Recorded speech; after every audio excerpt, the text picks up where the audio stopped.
Captain James Mitchell had served the royal household for 15 years, but nothing had prepared him for this moment. He stood in the cargo area of Manchester Airport at dawn, watching as the flag-draped coffin of Lance Corporal David Williams was carefully loaded into the aircraft's hold.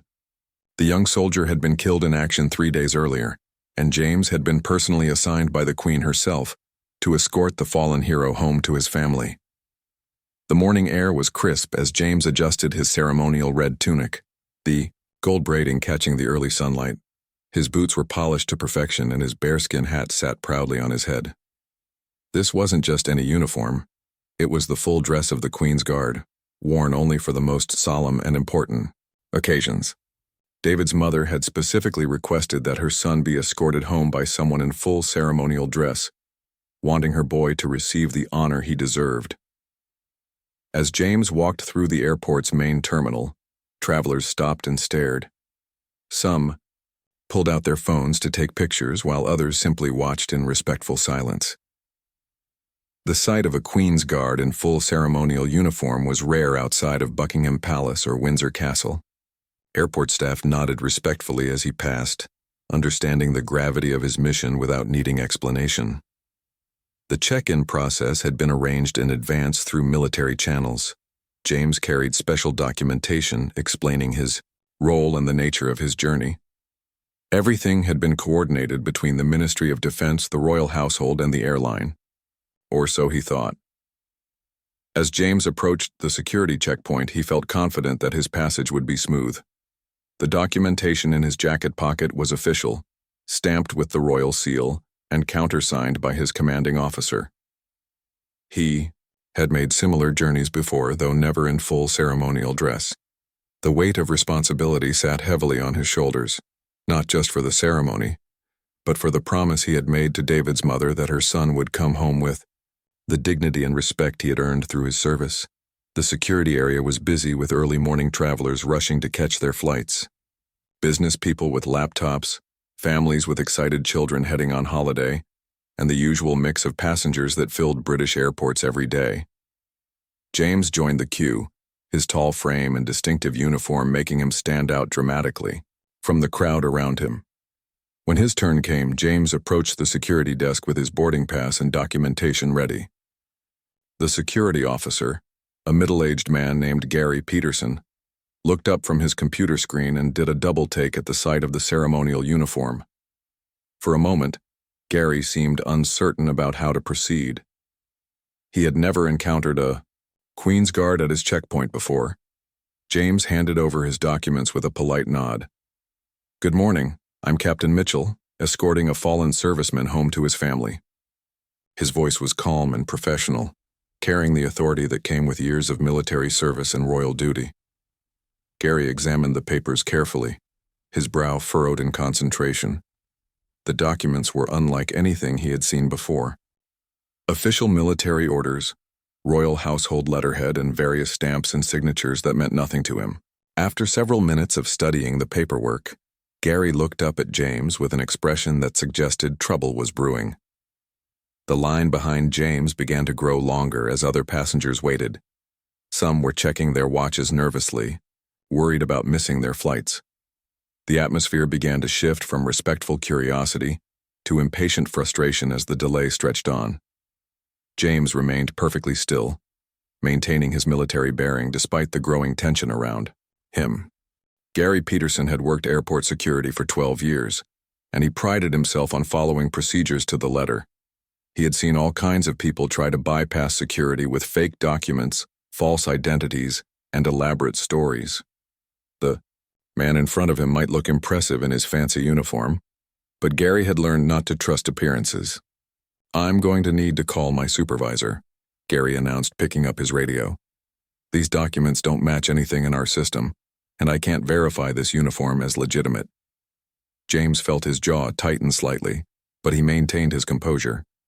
"Sir, I understand your caution, but those documents are from Her Majesty's household. The uniform is authentic ceremonial dress of the Queen's Guard. I'm on official duty escorting a fallen soldier." "Anyone can buy a costume online these days," Gary replied dismissively. I've seen people try to get through security dressed as police officers, firefighters, even pilots. A fancy red coat doesn't mean anything to me." The words hit James like a physical blow. In all his years of service, no one had ever questioned his uniform or suggested it was a costume. The red tunic he wore had been earned through grueling training, countless hours of ceremonial duties, and unwavering dedication to the crown.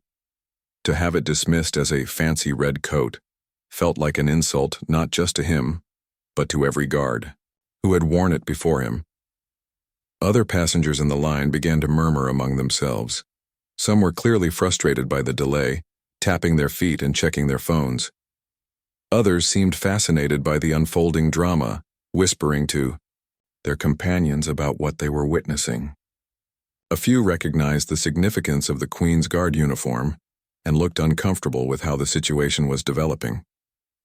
Supervisor Margaret Torres arrived at the checkpoint within minutes. She was a no-nonsense woman in her 50s who had worked her way up through the ranks of airport security. Gary quickly explained the situation, pointing to James and the documents spread across his desk. "He claims to be some kind of royal guard, but I can't verify any of this paperwork," Gary said, his voice carrying a tone of suspicion. "The uniform could be fake, and these documents could be forged. We get people trying all sorts of tricks to avoid proper security screening." Margaret examined the documents more carefully than Gary had, but her expression remained skeptical.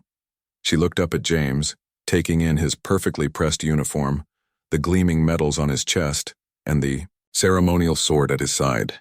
"Sir, I'm going to need you to step aside while we verify your identity and the authenticity of these documents," Margaret said in an official tone. "You'll also need to remove that sword and submit to additional screening." James felt his heart sink. The sword was part of his ceremonial dress, and removing it felt wrong on so many levels.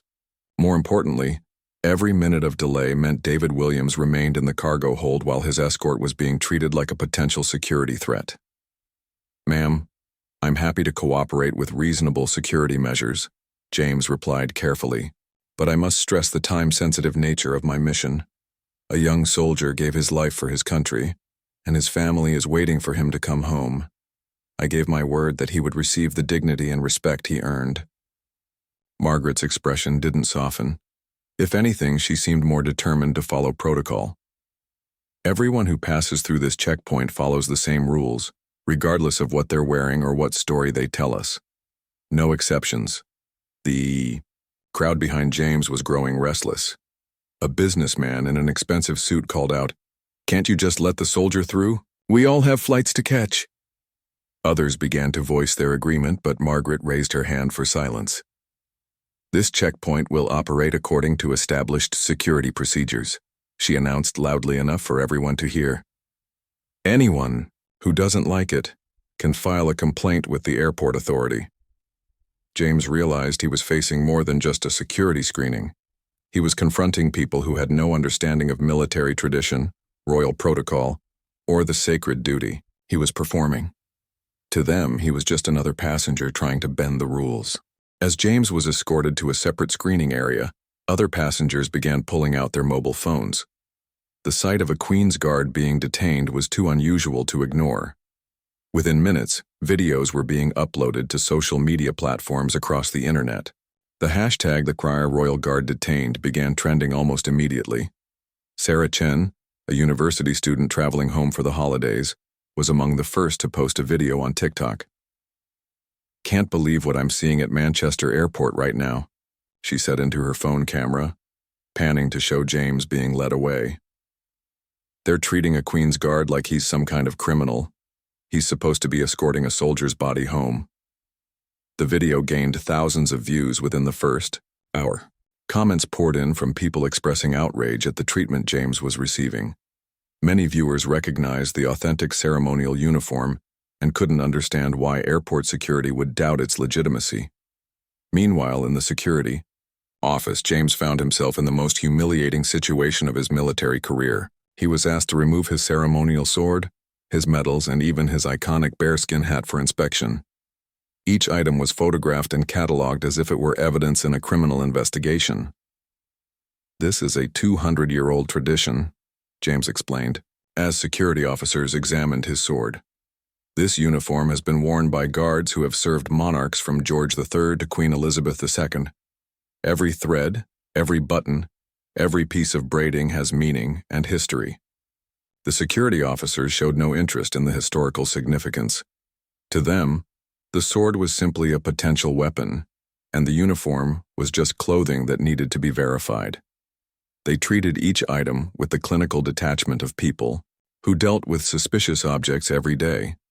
Margaret Torres returned with a stack of printouts from internet searches about Queen's Guards. According to these websites, your uniform looks authentic, she admitted, but we still can't verify your identity or your mission. These documents could still be forgeries. James felt his patience wearing thin. Ma'am, you can call Buckingham Palace directly. You can contact the Ministry of Defense. You can verify my identity through military channels. What I cannot do is delay this mission any longer. Lance Corporal Williams' family is waiting. We don't have contact information for Buckingham Palace, Margaret replied matter-of-factly, and it's not our job to chase down verification from government departments. You need to prove who you are through normal channels. Outside the security office, the situation was escalating rapidly. More passengers had joined the crowd watching the drama unfold, and the story was spreading across social media at lightning speed. A retired Army colonel named Robert Pemberton recognized James from previous ceremonial events and began demanding to speak with airport management. That man is a genuine Queen's Guard, Colonel Pemberton announced loudly to anyone who would listen. I've served alongside him at state functions. This is absolutely disgraceful treatment of a serviceman performing his duty. The crowd began to turn against airport security. Passengers who had initially been frustrated by the delay now understood they were witnessing something much more serious. The mistreatment of someone in uniform, especially while escorting a fallen soldier, struck a nerve with many British travelers.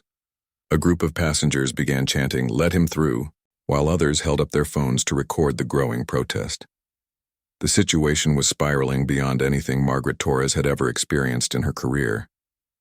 Inside the security office, James could hear the commotion outside. He knew that David Williams remained in the cargo hold while this circus continued around him. The young soldier's mother would be waiting at the destination airport, expecting her son to arrive with the dignity and ceremony that had been promised.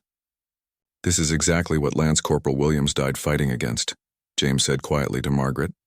He gave his life defending the freedom and values that make Britain great.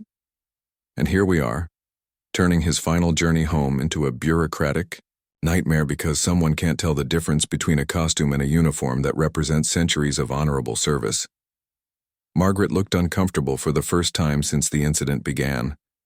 The weight of James's words, combined with the growing crowd outside her office, was making her question whether she had made the right call. The social media firestorm that had begun with a few passenger videos quickly caught the attention of major news outlets. BBC News, Sky News, and ITV all picked up the story within 2 hours of the initial posts. The headline, "Queen's Guard Detained," while escorting fallen soldier appeared on newspaper websites across the country. Television news crews began arriving at Manchester Airport, setting up outside the terminal building. Reporters interviewed passengers who had witnessed the incident, and public opinion was overwhelmingly supportive of James and critical of airport security's handling of the situation. Jeremy Walsh, a military historian contacted by BBC News, provided context that made the situation even more damaging for airport security. What we're seeing here is a complete failure to understand military protocol and respect for our armed forces, Walsh explained to viewers. The Queen's Guard uniform is instantly recognizable to anyone with basic knowledge of British military tradition. To treat it as a costume shows an appalling lack of cultural awareness. Inside Buckingham Palace, news of the incident reached senior officials within hours. Private Secretary Sir Edward Thompson immediately contacted airport management to verify James's identity and mission. The conversation was brief and to the point. Captain James Mitchell was indeed on official royal duty, his documentation was authentic, and his detention was completely unwarranted. Back at the airport, Margaret Torres received the call from Buckingham Palace with growing horror. The voice on the other end was politely furious. explaining that they had detained a member of the Queen's personal guard who was performing one of the most solemn duties in military service.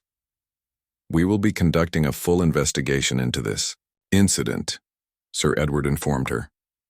"The treatment of Captain Mitchell reflects poorly not just on airport security, but on Britain's respect for its armed forces and fallen heroes." When Margaret emerged from her office to speak with James, her demeanor had completely changed. The confident authority she had displayed earlier was replaced by obvious nervousness and what appeared to be genuine regret. "Captain Mitchell," she began hesitantly, "we've received verification of your identity and mission from Buckingham Palace. You're free to proceed to your flight, and we apologize for any inconvenience." James looked at her steadily. "Inconvenience?" he repeated quietly. "Ma'am, you've detained a Queen's Guard, questioned the authenticity of royal documentation, and treated a fallen soldier's escort as a security threat. That's not an inconvenience.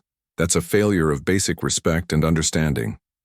Crowd outside had grown larger and more vocal. Passengers were refusing to proceed through security until James was allowed to continue his mission. The entire checkpoint had effectively shut down, creating delays throughout the airport. Colonel Pemberton had taken it upon himself to educate anyone who would listen about the significance of what they were witnessing. "That young man died serving his country," he told a gathering crowd. "The least we can do is allow him to come home with dignity. Instead, we're subjecting his escort to this humiliation." Airport management arrived to assess the crisis. Director of Operations Helen Crawford quickly realized that the situation had escalated far beyond a simple security screening.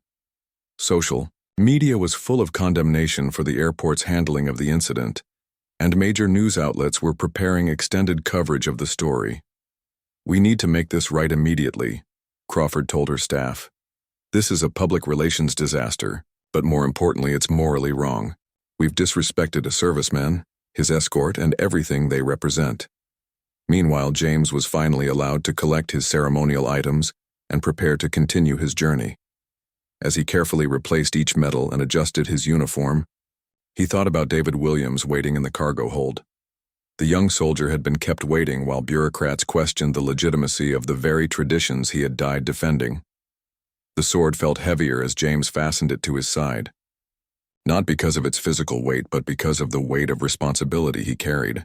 He had promised David's mother that her son would come home with honor, and that promise had been tested in ways he never could have imagined.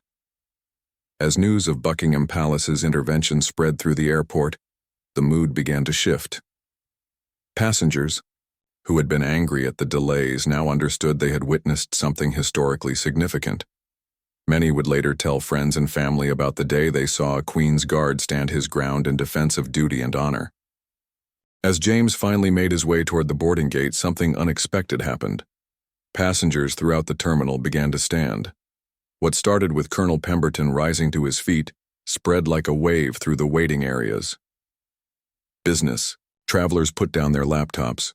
Families stopped their conversations, and even airport staff paused in their duties. A respectful silence fell over the terminal as James walked past.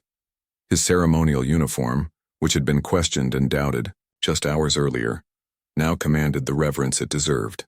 People understood they were witnessing a moment of profound significance, not just the vindication of one man's honor, but a reminder of the sacrifices made by those who serve. The silence was broken by slow, steady applause that began near the security checkpoint and spread throughout the terminal. It wasn't the quick, appreciative clapping of a crowd pleased with a performance. This was something deeper. The measured, respectful applause reserved for moments when ordinary people recognize extraordinary service. James maintained his military bearing as he walked, but those who looked closely could see the emotion in his eyes. After years of ceremonial duties where he stood as a silent, stoic figure, he was experiencing something he had never felt before: the spontaneous gratitude of his fellow citizens.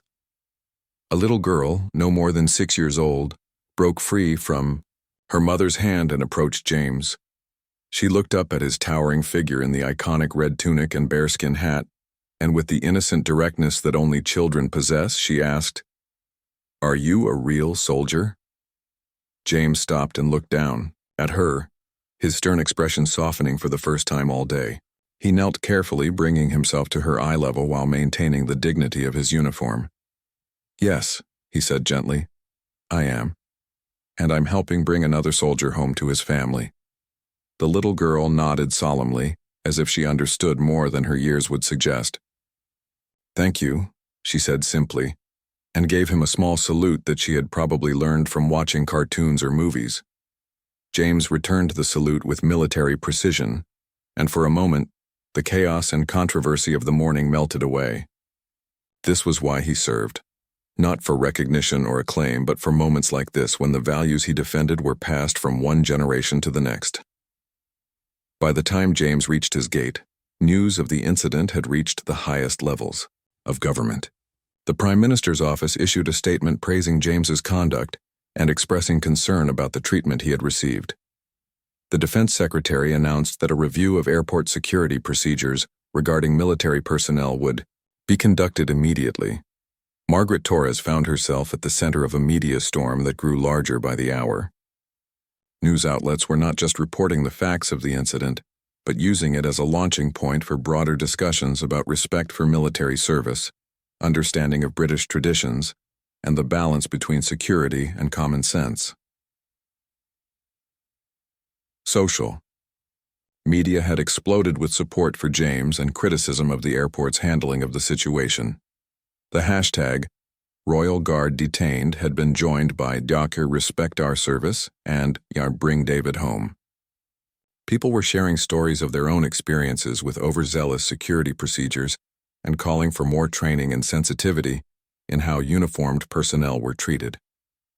Veterans organizations across the country issued statements supporting James and demanding changes to airport security protocols.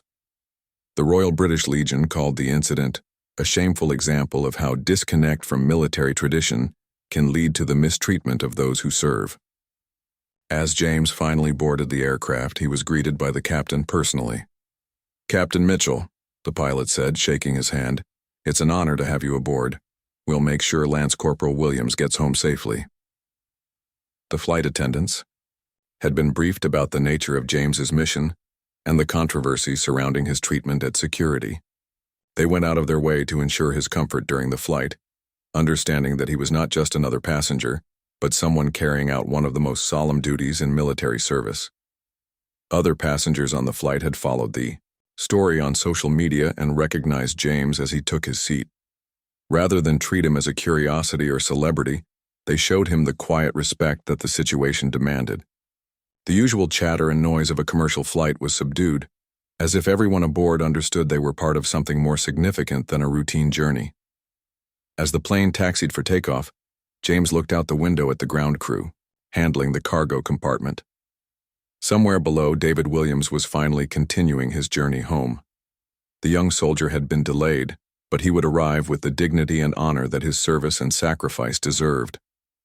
The aircraft touched down at RAF Bryce Norton 3 hours later than scheduled, but the delay had been worth something far more valuable than punctuality.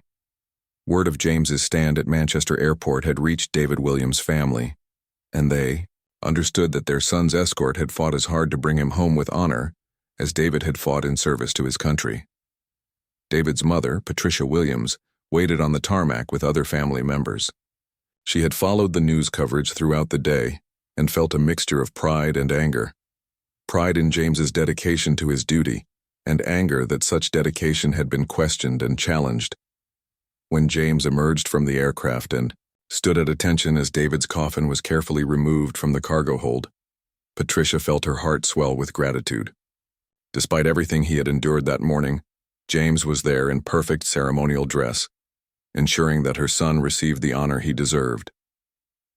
The ceremony proceeded with military precision and dignity.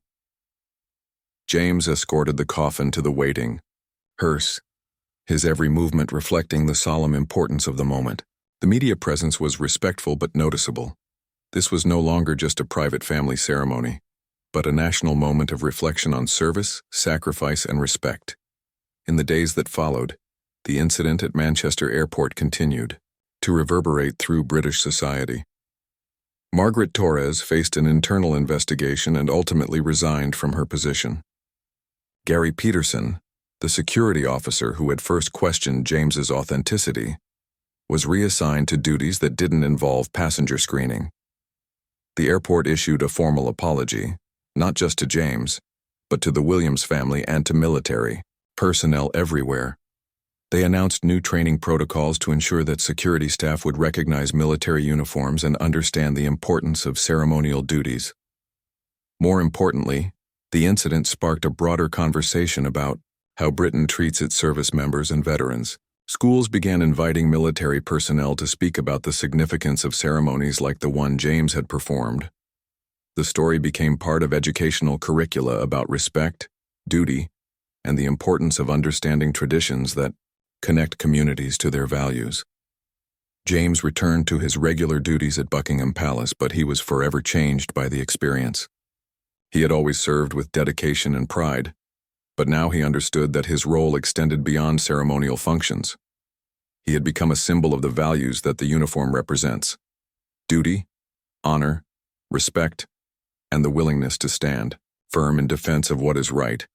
The incident also had a lasting impact on Patricia Williams and David's family. They had initially worried that the controversy might overshadow their son's sacrifice, but instead, it had highlighted the importance of honoring those who serve.